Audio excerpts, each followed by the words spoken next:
Hey everybody, welcome into the back room. I'm Andy Ostroy. It is always fun when Rick Wilson comes back into the back room. We shall chat with Rick in just a second, but first, thank you for tuning in today. We appreciate you listening, and we'd love to hear your comments. So email us at backroomandy@gmail.com and/or post on our social media, and we'll read some feedback next time. And if you like the podcast, please follow or subscribe and rate and review, and you'll be notified every time we post a new episode. So, the inimitable Rick Wilson is a renowned political strategist, infamous ad maker, writer, speaker, political commentator, co-founder of the Political Action Committee, The Lincoln Project, and a two-time New York Times best-selling author. Rick, welcome back into the back room. Hey, Andy, thank you so much. Great to be with you again. So I want to get to your new Substack about Nikki Haley in a second, but first, I want your thoughts on Trump in the Bronx, the Bronx Tale starring Donald Trump. Well, as you know, 7,947,000 people attended his gigantic, the greatest rally of all time, the number one rally, the best of the best rally ever. It was the hugest rally of all rallies. And it really changed the election. The Bronx is going to totally go for Trump. It's going to turf out AOC. It's all over, man. He changed the whole world. He really did. He just blew the whole thing up. Amazing. Just amazing. So, the Bronx. He went to the Bronx. Excuse me, I'm getting over some pneumonia. Yeah, I read about that. How are you feeling? The Bronx. I'm still out here swinging the sword. So worse than being sick for me is inactivity. Right. And I had about a week or 10 days now of sort of semi-forced inactivity. I had to, for a few days, I had to just completely lay there in bed and go, oh God, I'm dying. And I still don't feel 100%. And I'm following my doctor's orders and taking all they gave me these antibiotics. I'm like, oh, is this like Cipro? He goes, oh no, this is the stuff we give people that we were worried Cipro won't work. And it's the same thing they give people with plague and anthrax. So, woo. Did you take any ivermectin? You know, I skipped the well-known treatments of ivermectin, hydroxychloroquine, and bleach in my ass. All those things are not on my doctor, and he seems to be a board-certified professional. But he declined to provide those treatments for me. Bleach in the ass works on a lot of things too, hemorrhoids especially. I don't even want to go down that path, my friend. So all kidding aside, Democrats are not in New York voting for Trump. Blacks and Hispanics in New York are not voting for Trump. Why was he there? What was that all about? It was convenient. He was in the neighborhood. Right. And look, he believes that, and remember this, New York is still where Donald Trump's mental frame of almost everything is. He grew up on page 6 in the New York Post. Mm-hmm. He grew up on the gossip pages in the Post.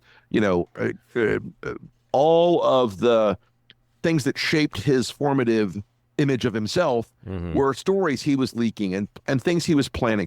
And so this event worked for him. It was logistically easy to do. He is, of course, up in New York for some reasons I can't put my finger on, except it involves criming and porn stars. But it was an easy event to pull off, even though it turned out not to be the, sweeping millions of people that they thought would be taking to the streets to cheer on Donald Trump. And it looked mostly white from what I could tell. Like there weren't a whole lot of black and brown folks there. He has a big audience in Westchester County and Putnam County, easy to drive down. He has a big audience in Nassau County, big audience, in Northern Jersey. These are people that do like Trump, okay? Now, that doesn't mean either one of those states, okay, that either one of those states is going to change in any way whatsoever. They're still going to both be Biden states. And Trump's not spending any resources in those states to really try to change the votes. It's just a very convenient way. And the other thing he knew is that if he did this event, it would make it easy for national press to cover it. They're all there in New York. And so they did. I was just going to say, the media seems to love the narrative of, ooh, Trump's in New York. It's so big and bad and ballsy. Like, there's New York flipping. Listen, there is a 0.0000 chance that New York delivers its electoral college votes to Donald Trump. There is no circumstance under the sun. Joe Biden could come out tomorrow and say, yes, in fact, I am a cannibal pedophile and I enjoy eating live babies. And he will still win New York State. This is like saying Alabama is going to flip for Joe Biden. It's just not in the cards. It's not in the realm of reality. So everything he does there is about a national press idea. And the other part of it is there's a thing that Republican base voters who love Trump love to do. It's like, oh, we're not the racist party. Look, Donald Trump did something in the Bronx with those black people and those Hispanic people. Now, it is a stupid conceit on their part because, Trump is, of course, surrounded by a bunch of white nationalists and white replacement theory weirdos and all this other stuff. But they like to have something in their own narrative where they say, look, we're not racist. I have a black friend. That whole thing is just a long-running trope inside the MAGA GOP. It's why there's always one guy that travels around to all the rallies that they pay who wears a T-shirt that says "Blacks for Trump." Right. Okay. Yeah. But they have to make it real. They have white people wearing those shirts, "Blacks for Trump." That's what I love when I see the white people wearing "Blacks for Trump." Yeah, that to me is like that's a chef's kiss right there. So let's talk about your scathing Substack, which to me is the definitive takedown of Nikki Haley. Look, I for some reason, I look back on pieces I've written about Haley, and I've wrote like 6 pieces in the last year about her, and I didn't even realize it, right? And, the first one was I predicted there would be a Haley boomlet. There was. The second one was asking, will Nikki Haley end the campaign as herself or as Ted Cruz? And then I wrote one called Nikki Haley Stares into the Abyss. And in every one of these, I'm like, do not get your hopes up. She is going to break your heart. She's going to blow you up. She's going to make you at some point regret what you've done to support her. And sure enough, she has taken the good faith and goodwill of millions of Republican voters who are desperate to go out into the world and find any alternative to Trump. Because, folks, I know it seems like the party is an absolute monolith, but the voters in the Republican Party, between 15 and 25% of them in almost every primary state so far, have been telling us very clearly they want an alternative to Trump. And they gave her that incredible honor, Andy. They gave her the gift of their trust and support and encouragement. And all they asked her to do was to be strong. All they asked her to do was stand up and say, I'm not voting for Trump. That's all they needed to hear. And is that a hard path? Trust me, it's a hard path. I've been down it longer than any of them. I've been down this path since 2015. And do you have to give up a lot? You do. Do you have to sacrifice a lot? You absolutely do. Do you have to say to yourself, the life I had is gone? You do. Believe me, I've been to this rodeo. I know how hard it is. I've lost friends. I lost all my old clients. I blew up a very profitable business because I couldn't buy into the Trump game. I couldn't do it. I morally couldn't do it. I woke up one morning and I grew a conscience and I said, I cannot endure the moral compromise of this man. And Haley got so close to greatness. And yes, you know what? She would have said, if she'd woken up yesterday and said, I'm not going to vote for the guy, and given a speech saying, I'm not comfortable with Trump or Biden, I'm sitting this one out, I'm writing somebody else in, I'm going to write in Liz Cheney or something else. There was a pathway for her, a narrow pathway for a future where she's not considered just one more stooge of Donald Trump, one more sucker of Donald Trump. But here's what happens now.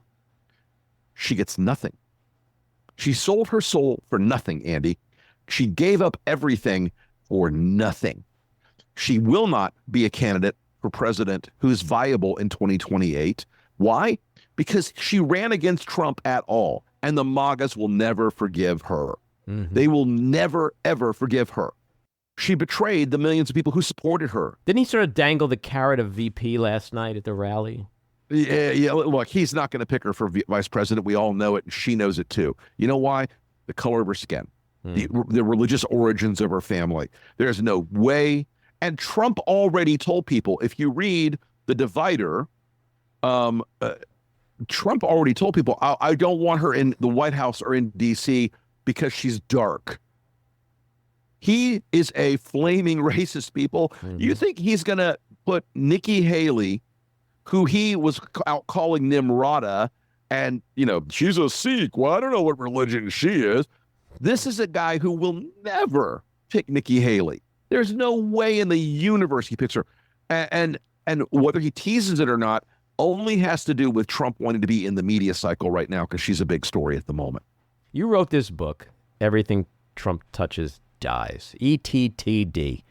Yep. We see it time and time again. Anyone who pledges loyalty to him gets zero in return. You just said it. She sold her soul for nothing. Why do they keep doing this? Look, they understand that there is a component of the Republican base that they were before Donald Trump, low propensity Republicans. They were not likely Republican voters before Trump. Okay. There's a scale in voting of how you categorize voters from 1 to 5. 5 is a super voter. That's a person who votes in every election. They come out in the off year elections, the spring elections for dog catcher. A lot of the people that are in the MAGA base are 1s and 2s. They were less likely low propensity voters that Trump attracted into that world because he was a celebrity, been on TV, The Apprentice, and because he was a bomb-throwing, amusing character to them. Now, those low propensity voters love Donald Trump. They're not there for the rest of the Republican Party. They're there for Trump. And the rest of the Republican Party knows that. And they're terrified of crossing those voters. They're also terrified of the physical violence that Trump's voters have been proven to seek and deliver. This whole thing comes down to a very fundamental point, and that is they are afraid. They're afraid of Trump's revenge. They're afraid of Trump's mob. They're afraid of Trump's power over the MAGA media to turn them into villains in the eyes of the Fox viewers. The normative things that surround the Republican Party are not policies or programs or intellectual framework of anything. It's fear and Facebook and Fox. That's actually a good article title. I'm going to write that one. Give me credit. It was all I'm serious. It was all inspired here. Yeah, right? As conceived in the back room. As conceived on Andy Ostroy's fabulous podcast, The Back Room. There you go. I'm down with that. So look, I mean, we have a right. I got the tone. That's the upside of pneumonia. But look, we have a world where Donald Trump, his power over the base is enormous. And look, I wrote about this, like I said, that article, Nikki Haley Stares into the Abyss. I could tell you, because I've just lived through it so many times, Andy, with friends of mine who were in office, U.S. senators, congressmen, elected officials across the country that I helped get elected, or who were my clients, or super PACs that I worked for supported them, or I just was friends with them. And I can tell you this arc. I know exactly how it goes. I hate Trump. Fuck him. I'm never going to help him. I'm never going to endorse him. And then their chief of staff or their consultant will go, hey, listen, man, I get it. We hate him too. We buy it. And by the way, they do. They all hate him. They all hate him. Hate him. But, man, we can't cut off the base. And, what you could do is say Biden's really bad, or my opponent's really bad. I don't like Trump. And then they go from that to, I'm supporting Donald Trump, and I think the 2020 election was stolen. And then they go to the deep state conspiracy of global cannibal pedophiles run by Hillary Clinton in a pizza restaurant. Trump is the only thing keeping them from eating your children. And they go from principle to insanity, and they don't fucking care. And they've had relatively little political consequence because of it. I mean, the party's lost 1,000 seats. But they don't care about that. They all look to their individual survival. The scenario that you're expressing here, which is based on fear, the thing that I am most afraid of, and I think a lot of people are afraid of, is that you're describing like an ecosystem that, should he become president again, there's all these weak, feckless, cowardly capos who, under like any autocratic rule, just end up doing really bad things for dear leader because they're just fucking terrified. And so if they're so afraid that they can't go against him now, what would they do if he's in the Oval Office again and saying, get rid of all the Hispanics in this country? Like, they'll just, like brown shirts, march in lockstep. You know what they'll do, Andy? You know what they'll do? When Trump says they're brown, they have to leave, you know what they'll do? The first day, there'll be a couple of them who will make sort of elliptical, like, well, I hope the president reconsiders this policy question. And obviously it's a case, but within hours or days, they'll start getting bombed on Twitter and yelled at on Fox. And Sean Hannity will say, Congressman Rick Wilson, who is supposedly a Republican, is opposing the president's plan to make America safe and to get rid of the dangerous terrorist, drug dealer, pedophile, immigrant cannibals who are stalking our streets and making our cities into pools of boiling blood. And that congressman or senator will go, well, you know, we'll see what the legislation looks like. And then Trump will do it by executive order. And they will say, oh, nothing I can do. Sorry, I am. And then they'll go on TV and defend it. They'll go on Meet the Press and go, well, you know, the president's plan really was, I disagreed with it at first, but now that I see how safe it's making our streets. And there is no bottom with them. They are not driven by their constituents, the needs of their state or their district. They're not driven by anything other than obedience to Trump. And so he can get away as the dear leader with anything, which is why so many of them right now are playing even more broad, almost comedic levels of stupidity on supporting him. Why they're playing the VP sweepstakes, why they are openly lying about what they believe about Trump. I mean, look, let's be real. Elise Stefanik would kill her mother, father, husband, and child to become vice president. She is the most, she's this ball of ambition that is unrivaled in the history. And I've been in politics, Andy, my entire life. Okay. I've been in politics since I was a kid. I went to the 1972 Republican convention. I have been around the block. I was 9. I have been in this world forever. It is for better or for worse what I am. I have worked with hundreds of candidates over the years. I have never once met a more amoral and ambitious person than Elise Stefanik.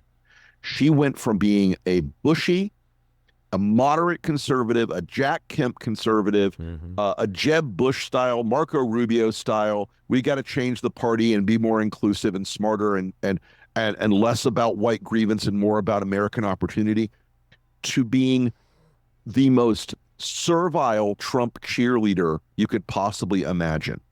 And the fact that she does this because she thinks there's a chance that she'll be the vice president. You're seeing this iterate across all these people. And none of them believe in this, by the way. And I want people to, whether you take this as a good thing or a terrible thing, the number of people who really believe in the Congress that the election was stolen in the House among Republicans, I would say about 25 to 35 of the total caucus believes that. Mike Johnson doesn't believe that. Matt Gaetz doesn't believe that. Paul Gosar does believe it because he's a moron and he's basically like a head trauma case. Marjorie Taylor Greene believes that because she's actually not really a human. She's a three-toed sloth in a human outfit. But the vast majority of these people that go on TV and say the election was stolen and Trump is God, they hate him. You know who hates Donald Trump? Ted Cruz. He hates him. Now, he is a chicken shit of the first order, but he hates Trump. He hates him. And the fact that Trump has broken all these people doesn't make them not hate him. Now, they will stick with him till the dying breath. They will never abandon their line because they live in a system, an ecosystem of media and fundraising and that Republican base out there that they're afraid of, where they can't. But, you know, you will not get back to having a Republican Party in this country that is based on any kind of economic or constitutional or philosophical principle as long as Trump is alive. Mm-hmm. And even after he's dead, we're going to have dear leader situation because you just watch. We're going to see the Trump children start to run for office very soon now. Watch Don Jr. run for either Congress or the U.S. Senate in Florida. Watch these people become, watch Uday and Qusay start running for office. They're going to have a lot of imitators out there for a long time, and they'll try to make it into this dynastic thing. And there will be a lot of Republicans who go, well, I don't support Donald Trump Jr. for governor of Florida, but, I do love his dad. And so I'm going to say, okay. I think Uday and Qusay have a 1/100th of the talent, whatever talent Trump has. They have 1/100th of that. But I think you're right. They will definitely run. They'll definitely run. That is correct.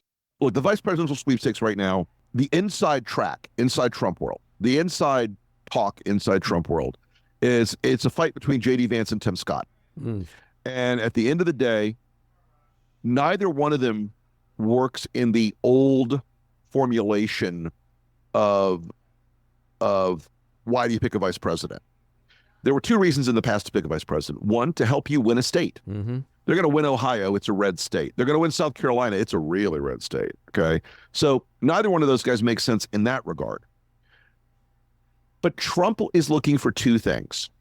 He's looking for someone who is, quote unquote, good on TV and defends me all the time, mm-hmm. and who looks the part. For right now, J.D. Vance is ahead of Tim Scott for a number of reasons in that world. He's from the meritocracy. He's an Ivy-educated smarty pants. He is, he's cleaned up. He's on Ozempic. He looks thin. He looks, respectable. The beard doesn't work well for Trump, but he's okay with that for now. And the thing about JD is that he is not stupid. He has a formidable intellect. He is not a dumb guy. I know this guy. Listen, I got emails with all the anti-Trump people from back in the 2016 era, and J.D. Vance was one of the most passionate people in the group. This is a guy who really fucking hates this guy. And it's all an act. J.D. Vance is acting. Now, Trump doesn't mind it. He likes, Trump is a guy who's never been with a woman who didn't fake an orgasm. And he's fine with that. He thinks he's great. He's the best lover in the world. But all these people are the political equivalent of the fake orgasm. They are all pretending. He doesn't care. He just knows that he's got them to pretend. Mm-hmm. And so JD's ahead right now in the veepstakes. Tim Scott has a weird clique of Silicon Valley and tech world rich guys around who think he is the future. He is not as good on TV as Vance, and I think that might cost him the position. His race would be helpful to Trump because he's a guy who he doesn't have any racial characteristics that Trump finds threatening. He is as servile to Trump as can be imagined. And you've got a guy like Tim Scott who's out yesterday saying, oh, the Supreme Court decision about racial gerrymandering was correct. Wait, you mean the one that said that South Carolina wasn't racially gerrymandered? When it is, to anyone with the slightest experience in either redistricting or mathematics or demographics can tell you it is outrageously gerrymandered, and it is purely gerrymandered along racial lines. Mm-hmm. So, he's in second place right now. Kristi Noem was up there for a while, but obviously murdering your dog and bragging about it is not the optimal path strategy to win. Carrie Lake has been out for a while. That's why she's gone back to run for U.S. Senate in Arizona. Elise really wants it. I was told by a Trump world person recently that as much hustle as she has and that Trump likes her, that he doesn't think she's, and I'm reflecting Trump's statement, folks. She's not hot. She's not really that hot. I want a woman. If it's a woman, she has to look the part and she has to be hot. She's a Miami too. Oh my God. So, all right. So last subject, tell me your takeaways on the Trump trial and how you think it ends. I think he's guilty. I think he's going to get convicted. I don't think it matters. At the end of the day, unless he actually goes to prison, which I don't see that happening, because I don't know how you do it. And maybe the judge can come up with something. Maybe he's going to wear an ankle bracelet and have to be stuck in Trump Tower. And God bless America if that's the case, okay? Yeah, I think he's guilty. I think they proved the case, not because of the testimony of Stormy Daniels and Michael Cohen, which I thought added credibility to the prosecution rather than detracted from it. The attempts to discredit both of them, and Michael's a friend. I will say, Michael and I wrote some very harsh shit about Michael, and we became friends in the middle of the Trump administration after he had been thrown into the darkness. And we started talking, and he is a character. He acknowledges what he is and what he did. And it was damaging to Trump because he didn't break on the stand. He didn't lose it on the stand.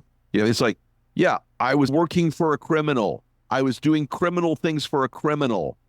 I was doing shady shit for the shadiest guy in America. And it turned out that trying to discredit him and trying to discredit Stormy Daniels on the stand just didn't work out for him. I mean, when they tried to discredit Daniels, you could tell that Trump was like, go out and call her a whore. Call her a whore. Make sure they know she's a whore. And it made her look smarter and more polished, frankly, than Donald Trump. She didn't break. Now, those unbreakable figures are one part of this, but they also brought out the accountants and the paper trail and the emails and the text messages and the checks.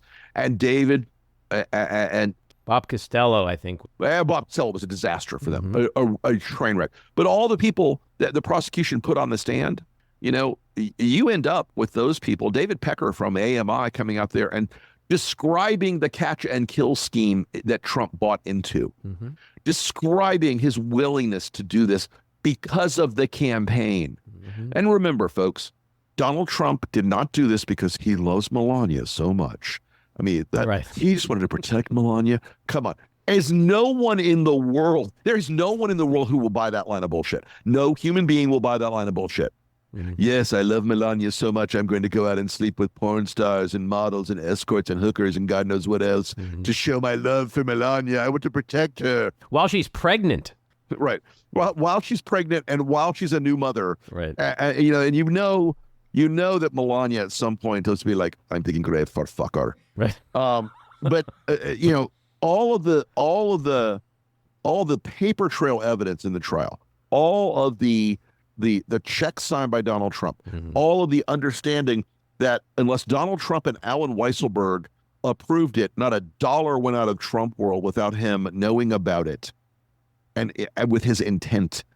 And so the case is, I'm not a lawyer, but I've talked to a whole bunch of them who are very smart prosecutors. The case is pretty airtight. Do we get a mistrial from some, MAGA guy who snuck into the jury? Who knows? I don't know. But I don't think it matters in the big picture of the campaign, because for Trump's people, it's baked in the cake. He's their scumbag. Okay, they in a weird way, they're proud of it. Like, yeah, he paid a porn star. Right, that's crazy. my Christian values right there. Yep. And look, we got a guy who, if you're a Democrat and your mind's not made up in this campaign, wake the fuck up. You know who Trump is already. So I don't think it makes a fundamental difference in the campaign equation, except he may be a felon. If he's a felon, he can't vote in the state of Florida. Oopsie. So, we'll see. But look, he's not in court because of the deep state. He's not in court because of Joe Biden. He's not in court because of some conspiracy of the DOJ and the FBI against him. He's in court because he's a criminal. He didn't testify in his own case because he knows he's guilty. You mean they're not coming after them? They're coming after him? Yeah, they really are. And folks, this is a warning. If you're out there doing falsified business records to protect yourself in a federal election, you might be legally liable for something like that. Wow. That'd be crazy. Crazy. So crazy how that works. Crazy. Rick, we'll end on that note. Always fun. Come back soon. A pleasure as always, my friend. All righty. Take care. All right. See you soon. This episode of The Back Room was edited and produced by me, Andy Ostroy. It was co-edited and co-produced by Matty Rosenberg, and co-produced by Jen Hammoud. Our theme song was composed by Andrew Hollander, and our logo was designed by Cricket Lengyel. And special thanks to Patricia Wind. Please take a moment to rate and review the podcast, and also follow or subscribe. Until next time, keep your eyes on Washington, Hollywood, and your own backyards, and have a great week.